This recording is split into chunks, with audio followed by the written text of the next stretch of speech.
और चलिए अब बात करते हैं इजराइल और हमास के युद्ध की। गाजा में नरसंहार की नई वजह का खुलासा हुआ। इजराइल के इंटेलिजेंस की चीफ के खिताब के हवाले से दावा किया जा रहा है कि इजराइल ने युद्ध आर्टिफिशियल इंटेलिजेंस का इस्तेमाल किया और इसकी वजह से इजराइल भीड़ के बीच टारगेट की पहचान कर सका और बमबारी की गई। दावा किया जा रहा है कि एआई की मदद से ही इजराइल ने गाजा में इतनी तेजी के साथ ऑपरेशन को अंजाम दिया और इतना बड़ा विध्वंस हुआ। देखिए आप।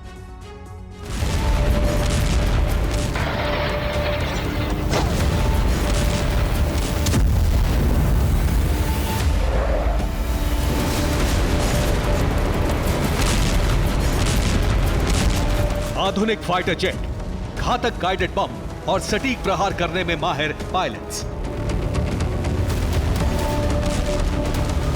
इजराइल की वायुसेना बेहद ताकतवर है।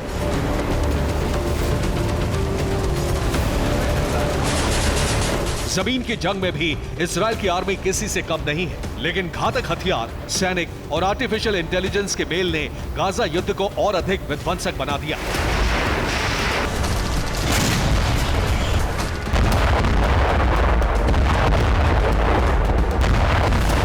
एआई यानी आर्टिफिशियल इंटेलिजेंस के इस्तेमाल से इजराइल के सैनिक वो कर पा रहे हैं जिसे नामुमकिन माना जाता रहा है।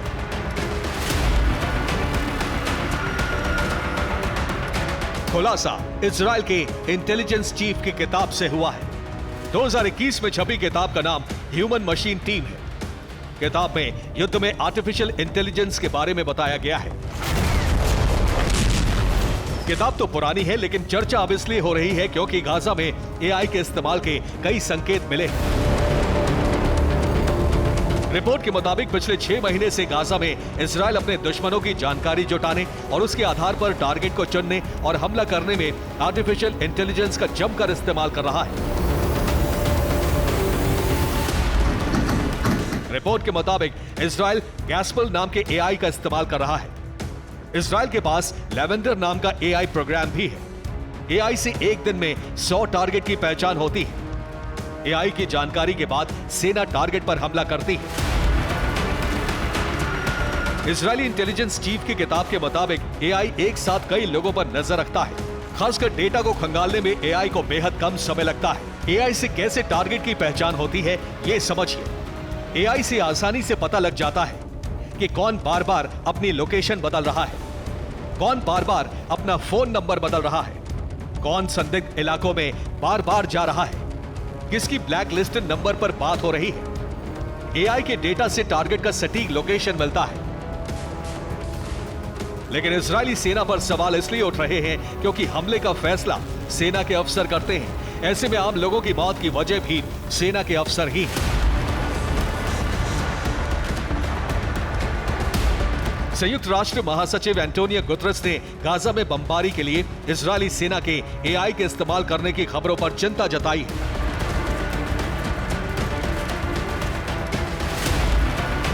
माना जा रहा है कि एआई का इस्तेमाल विशेष रूप से घनी आबादी वाले इलाकों में लक्ष्यों की पहचान के लिए किया जा रहा है।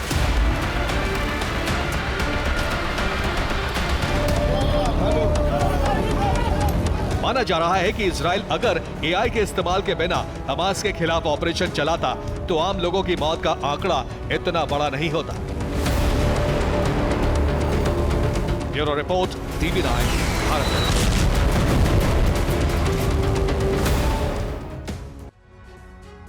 और एक बार फिर से बात करते हैं रूस यूक्रेन युद्ध की। खबर यह आ रही है कि अब यूक्रेन को लॉन्ग रेंज ड्रोन की कई खेप मिलने वाली है, जिससे वो रूस के सैन्य ठिकानों पर और भारी तबाही मचा सकता है, जिसका दायरा आर्कटिक से लेकर बाल्टिक तक है। कोजल्स्क और 33 सैफो साइट पर लॉन्ग रेंज ड्रोन से यूक्रेन हमला कर सकता है। वहीं उझर और दोम बेरोवस्की भी निशाने पर है, जबकि कर्तले और एलिस्क मिलिट्री बेस भी हमले के निशाने पर हैं। इसके अलावा 3 नेवल बेस पर भी यूक्रेन के ड्रोन मिसाइल गिर सकते हैं, जिसमें पहला नाम है नेरपिकिया का। उसके बाद यागिल्न्या और रायबेकिया भी निशाने पर है। न्यूक्लियर बॉम्बर एयरबेस पर खड़े रूसी जहाजों को यूक्रेन ध्वस्त कर सकता है, जिसमें यूक्रेन का और एंगल्स एयरबेस नेटो के हिटलिस्ट में सबसे ऊपर है।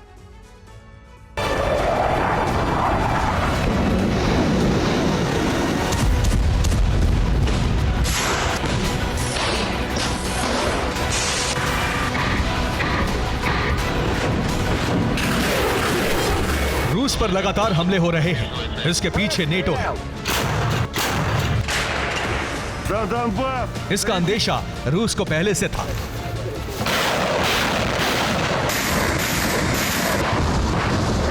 इसलिए हमले से बचने के लिए रूस ने एंगल्स एयरबेस समेत दूसरे एयरबेस पर फाइटर जेट को हमले से बचाने की अच्छी खासी प्लानिंग की थी।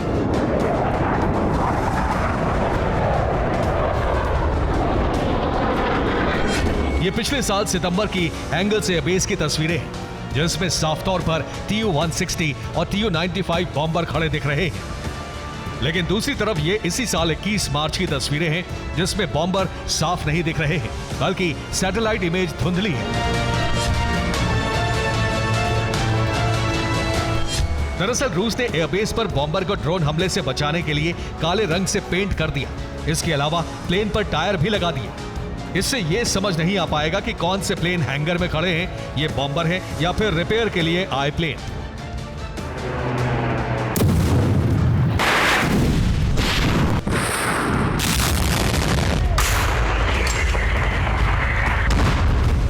साथ ही अगर ड्रोन अटैक होता है तो हमले में कोई भारी नुकसान ना हो। यानी रूस समझ चुका था कि नेटो चोरी छिपे यूक्रेन को हथियार पहुंचाकर बड़ा हमला कर सकता है, और रूस का अंदेशा सही साबित भी हुआ। इसलिए रूस हमले में बड़ा नुकसान बचा पाया। इसके अलावा ऑस्ट्रेलिया से एक विशेष प्लेन E-7A भेजे जाने का भी दावा है, जिसे रूस के Su-34 को खाक में मिलाने के लिए भेजा गया था, जिन्हें अक्टूबर-नवंबर में भेजा गया था, और 6 महीने के मिशन के बाद उन्हें वापस ऑस्ट्रेलिया बुला लिया गया। उन्हें जर्मनी में मौजूद नेटो बेस पर तैनात किया गया था। अगर गौर किया जाए तो पिछले 2 महीने में सबसे ज्यादा रूस के सुखोई पर हमले हुए हैं। यानी नेटो के अलावा ऑस्ट्रेलिया भी यूक्रेन का मददगार है। इसका सीधा मतलब है रूस को तबाह करने के लिए अमेरिका बड़े लेवल की तैयारी कर चुका है। Bureau report, TV9 Bharatvarsh.